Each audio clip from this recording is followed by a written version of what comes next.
Hi there folks, Anthony McCormack here and welcome to this month's Market Wrap. First up, the election has come and gone and voters have delivered Labor a landslide election win, giving the government a second term that has defied early polls. In an election centred on the cost of living, Labor has not just held but gained seats at the expense of the Liberals. What this means for the property industry in Australia will obviously play out over the coming months and years, but remains to be seen.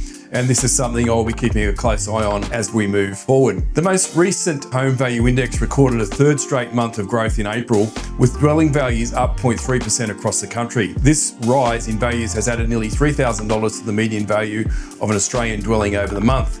In April, we saw a lift in home values recorded across every capital city, ranging from 1.1% gain in Darwin, Canberra at 0.04%, and the other major capital city in Melbourne at 0.2%. As I mentioned to many of our clients, the rate cut in February supported a new energy in the housing market, but the positive influence from lower rates seemed to have lost some of its potency. At the same time, household confidence slipped in April, with US's tariff announcements and the federal election causing uncertainty. This caused some buyers and sellers to delay their decisions. These uncertainties were more apparent in sales and listings volumes compared to home values, which remained pretty steady with that small uplift that I mentioned. This trend compounded by the super break and distraction of the Easter and Anzac public day holidays. Although housing values are recording a broad-based rise, not every market is back to new record highs, with ACT values down about 0.27% from the record peak in 2022. It's not too bad really.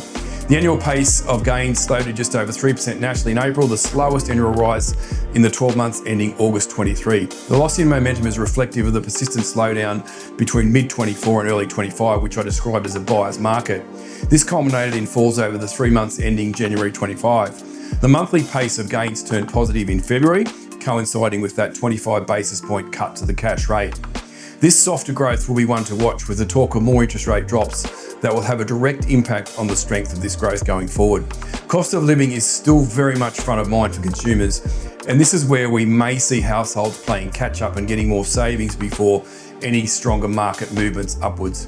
That's it for this wrap. Thanks for watching. See you next month. Bye for now.